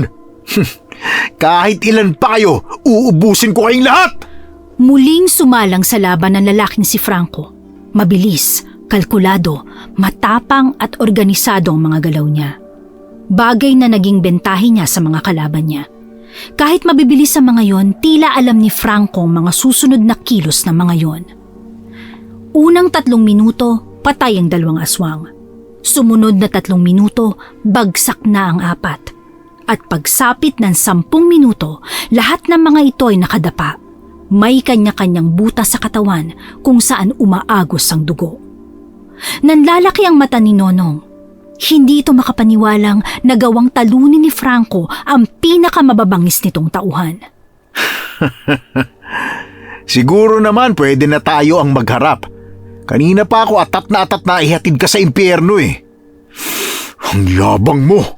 Humanda ka sa akin! Tila mas lumaki ang katawan ng aswang na si Nonong. Mas humaba rin ang mga kuko nito at lumitaw rin ang matutulis na pangil. Nung mga sandaling yon, mas lalong ginanahan si Franco. Pakiramdam niya ay nanumbalik ang dating siya na walang pakialam kung mapahamak, na ang tanging mahalaga ay makapaslang ng aswang. Mamatay ka na! Ikaw ang mauuna! Sa hindi inaasahang pagkakataon, nautakan siya ni Nonong. Hindi inakala ni Franco na meron pa palang isang aswang na nanatiling buhay na hawakan siya nito sa paa. Kaya naman, nagkaroon ng pagkakataon si Nonong na makaisa sa kanya. Nakalmot siya nito ng mahaba sa likod. Nang mapahiga siya sa lapag, nilapitan siya ulit ng aswang. Batid ni Franco na sa ganong posisyon ay wala na siyang kawala. Mabuti na lamang, isang himala ang nangyari.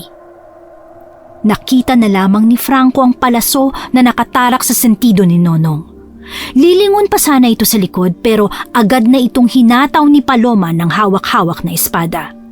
Sinaksak din ito ang isang aswang na naghihingalo sa gilid. Paloma! Franco, huwag ka masyadong panghinaan ng loob. Normal lang na hindi kapag ganun kabihasa.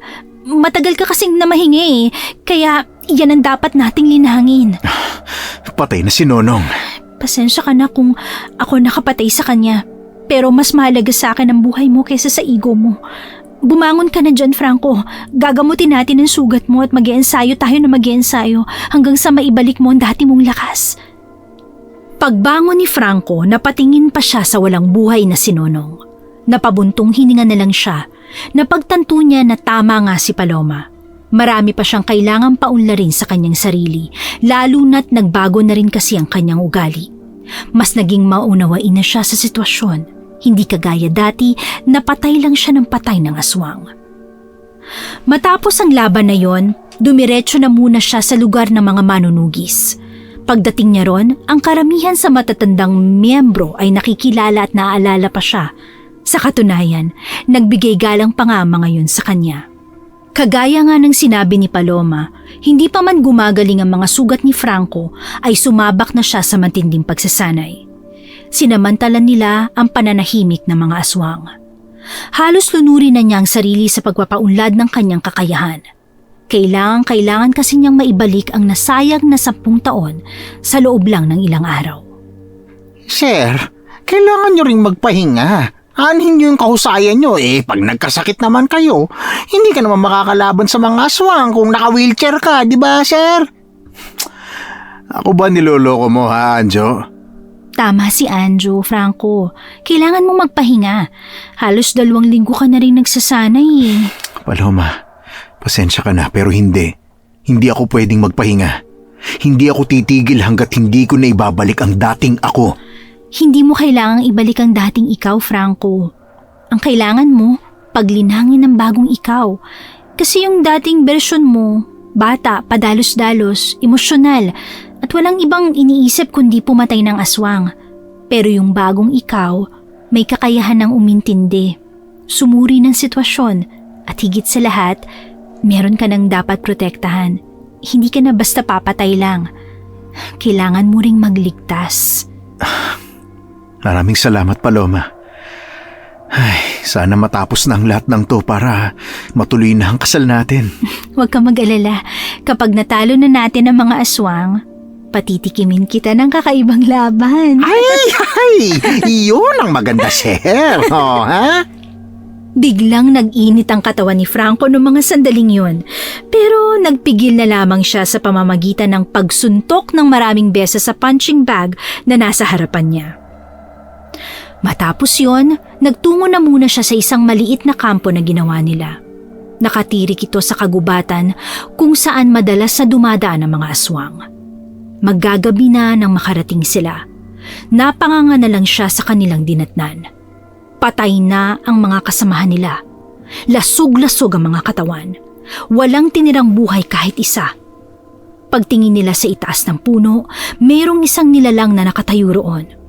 Mayroong 2 sungay, may buntot at mayroong pakpak. Ang mukha nito ay mukha pa rin ng tao, pero puro puti na lang ang 2 mata. Nang maramdaman ni Franco ang mabigat nitong presensya, dito na niya napagtanto na yon ang pinuno ng mga aswang. Maligayang pagkikita, Franco. Tansay, sa wakas lumitaw ka na rin. Nabagot ako sa kuweba. Lumabas ako. Naabutan ko sila. Ayan, patay. Pagbabayaran mong ginawa mo sa kanila! Sandali lang, Paloma. Hindi mo kilala ang isang yan. Mukhang naaalala mo pa kung paano ko nilagas ang iba mong kasamahan noon, ha? Akala ko napatay na kita noon. Ako? Mapapatay ng isang 16 na manugis. Nagpapatawa ka yata. Kung hindi ka namatay sa laban natin noon, ibig sabihin na duwag ka at tumakas. Pwes, pwede naman natin ituloy ngayon. Aba, pwedeng-pwede naman talaga. Bumaba ang matandang aswang. Nagpatunog ito ng mga daliri. Aminadong nakakakilabot ang itsura ng aswang na kanilang kaharap. Parang mukha na rin kasi itong dyablo na nagkatawang tao. Pero walang pakialam si Franco. Hindi niya ito aatrasan. Simulan na natin. Biglang humaba ang buntot ng aswang at gumapang yon papunta sa kanila. Muntik nang pumulupot ang buntot nito sa binti ni Paloma.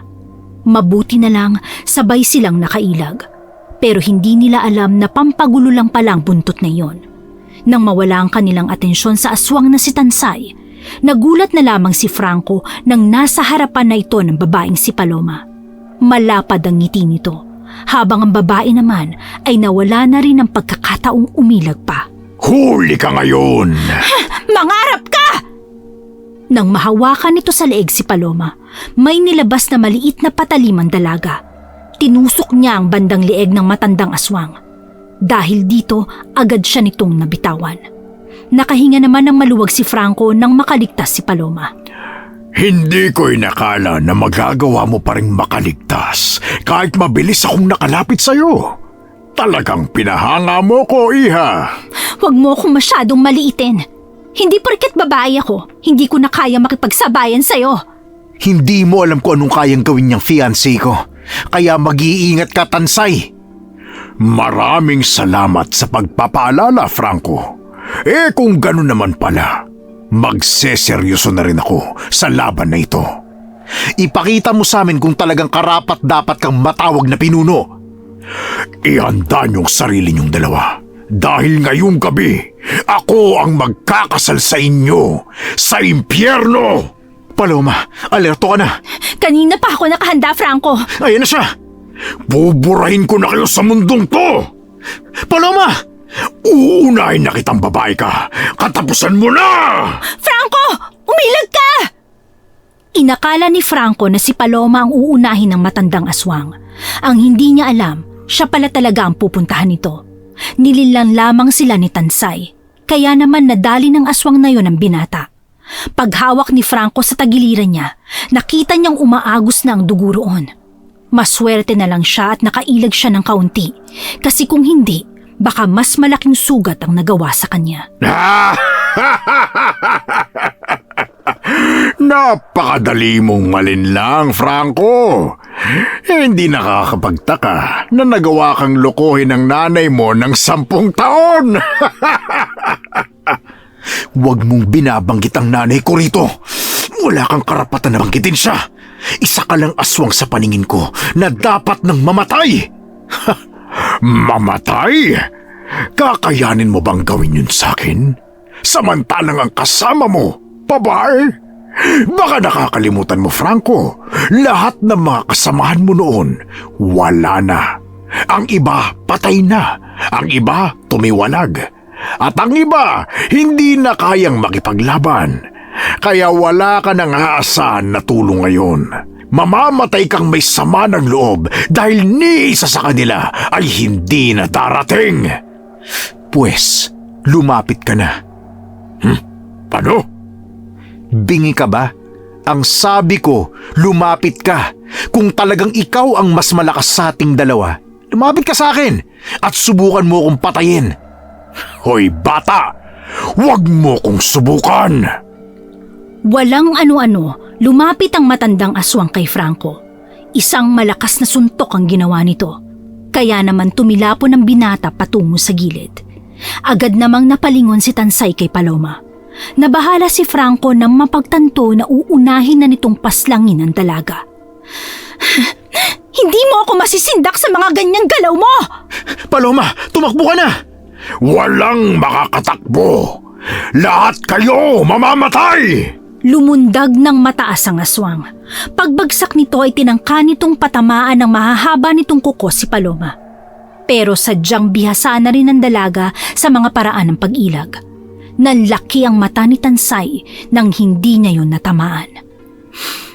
Pinag-aralan ko ang iba't ibang pag-ilag, kaya huwag kang magtaka kung bakit kita nailagan.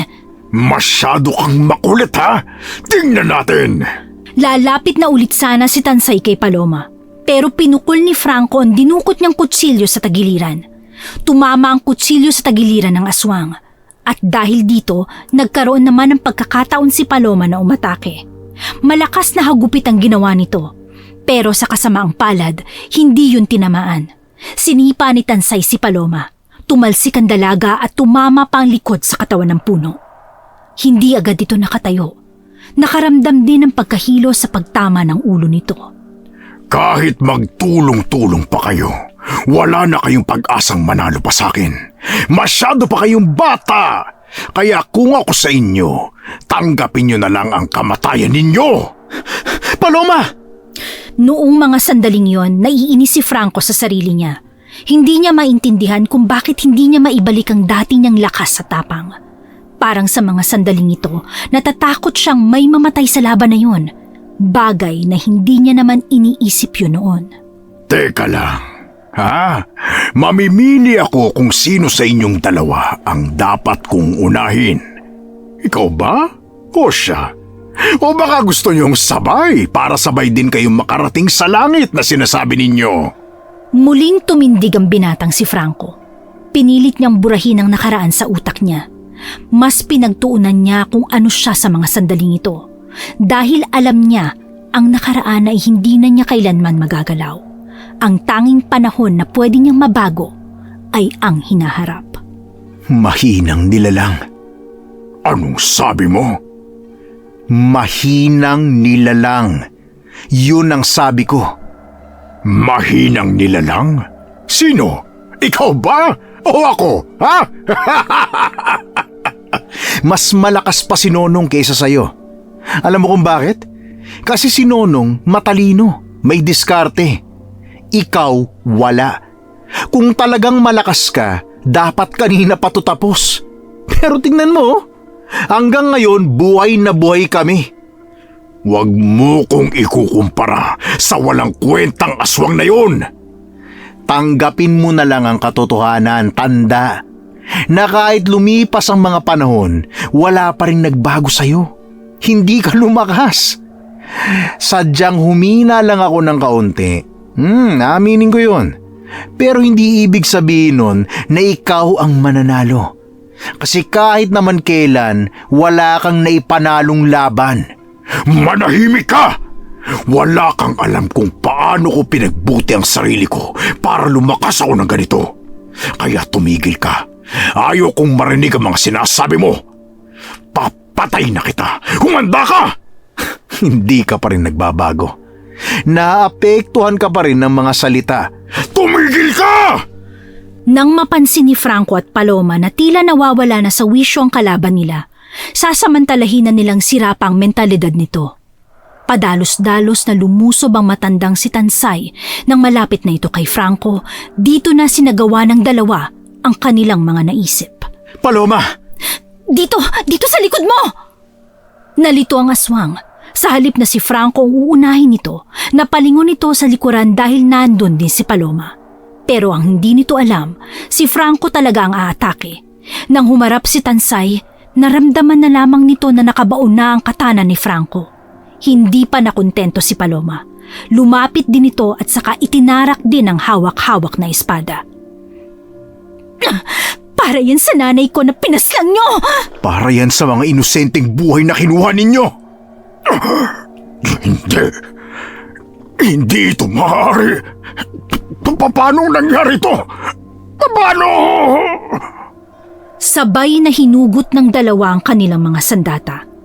Unti-unti rin namang nagbalik sa dati ang itsura ni Tansay. Isa itong matandang uugod-ugod. Nanlilisik ang matang nakatingin sa kanila bago ito tuluyang malagutan ng hininga. Paloma, ayos ka lang ba? Franco, ayos lang ako. ikaw ang malala. Ayos lang ako. Makita ko lang naligtas ka. Masaya na ako. Nagagawa mo pa talagang humirit kahit ganyan na ang sitwasyon mo Paloma, tapos na. Tapos na ang problema natin. May ikakasal na rin tayo. Matitikman ko na rin yung mga sinasabi mo. Pambihira ka. Siguro yun ang iniisip mo kaya pinilit mong ipanalo to, no? Siyempre naman. Yun lang yung mga nasa isip ko, no? Puro ka talaga kalokohan. Tara na nga. Naghihintay na sa atin ang mga kasama natin. Halika na. Bumalik sila ng mansyon na duguan at sugatan. Pero wala lang yun kumpara sa tagumpay na kanilang iniuwi. Wala namang mapaglagyan ng kasiyahan ng Donya nang makitang ligtas ang kanyang anak. Ay naku anak, nandito ka na. Salamat naman at ligtas ka. Kanina ko pa dinadalangin sa Panginoon na sana makabalik ka ng buhay. Tinupad niya ang mga panalangin ko. Ay, Mama. Ay naku. Ay, Mama ko naman, oh. Huwag na kayong umiyak. Dapat magdiwang tayo dahil sa wakas, natalo na rin namin ng mga aswang. Ma, natapos ko ng misyon ko na naiwan ko noon. Maraming salamat sa inyo dahil hinayaan niyo ko. At syempre, hindi ko rin naman magagawa yun kung hindi dahil kay Paloma. Paloma, ikaw ang dahilan kung bakit nagawa kong lagpasan ang pagsubok na yon kahit hindi na ako kagaya ng dati. Masaya ako marinig yan, Franco. At kahit na ano pang pagsubok ang pagdaanan mo, asahan mong palagi lang ako nandito. Shush! Kiss mo nga kung talagang mahal mo! Ikaw talaga. Napalingon sila sa pintuan nang marinig si Anjo na naroon. Natatawa na lamang silang dalawa at maya-maya lang din ay naglapat na ang kanilang labi. Sa mga sumunod na araw, natuloy na rin ang kasal. Nagsama rin sila sa iisang bubong. Magkasama nilang sinimulan ang panibagong kabanata ng kanilang buhay. Napapangiti na lamang si Franco habang iniisip niya ang mga nangyari. Hanggang sa mga sandaling yun kasi hindi pa rin siya makapaniwala na malalagpasan niya ang lahat. Nakakayanin niyang tanggapin ang mga kahinaan niya dahil sa mga pagbabagong naganap. At ngayon, payapa na ang kanyang buhay kasama ang kanyang asawang si Paloma. Wala ng aswang, wala ng panganib, at tanging pagmamahalan na lamang ang kanilang tinatamasa. Mga listeners, ang ating kwento ay dito na magtatapos. At sa lahat ng sumubaybay hanggang sa mga puntong ito, sana may nakuha kayong aral at sana nagustuhan niyo ang ating kwentuhan. Ako po si Madam G. At ako naman po si Ang Hukom. Maraming salamat po sa inyong lahat. Bye-bye. Thank you.